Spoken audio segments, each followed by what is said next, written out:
Hello, welcome back to the Chess Mindset. In this video, I have a very nice puzzle that tests your calculation skills as a beginner.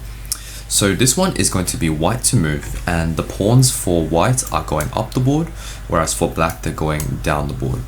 So if you want to have a go at this puzzle, then pause the video right now and think about the solution. Okay, so hopefully by now you've had some time to take a look at this puzzle, and if you found the move rook takes d8, then you would be correct. But let's think about why this move is correct first. Well, what we need to do, right, in all of these puzzles, we need to think about the most forcing move. So what is a forcing move we can play here?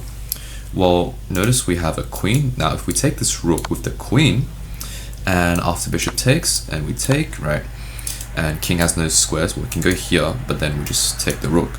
So even if the queen blocks, and we take the queen, we're still going to be down in material, because notice that we have the bishop and our opponent has a rook, and we both have 3 pawns. So our opponent is just going to be up in 2 points of material. And also if they move here and then we take the rook, we are still going to be down in 1 point in material, since a rook and a bishop is not enough to compensate for a queen. So instead of taking the rook with the queen, what we need to do is take the rook with the rook.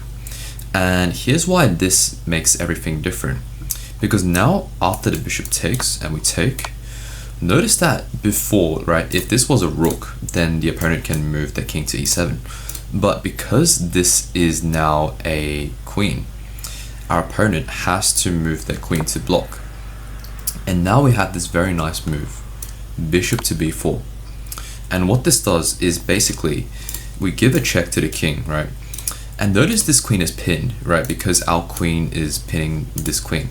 So the queen can't actually move to block, which means that the king has to move to g8. And once it moves to g8, then we can just take this queen and this will be checkmate. So if you spotted rook takes d8, then congratulations, that is the correct move. And basically in these puzzles, right, we always need to think about what are the most forcing moves. And just to help you visualize this sort of sequence of moves, I want you to sort of like visualize the moves that we talked about, right? Rook takes rook, bishop takes, queen takes, and notice the king can't move anywhere, so queen has to block. And then we play bishop to b4, and since the queen is pinned, can't move, so the king has to move to g8, and then we can just take the queen on e8, and that'll be checkmate. So I hope you enjoyed this puzzle. If you want to get to 1000 Elo and you want a step-by-step system, then I have a course linked in the description below if you want to check that out. But otherwise, I'll see you in the next video. Goodbye.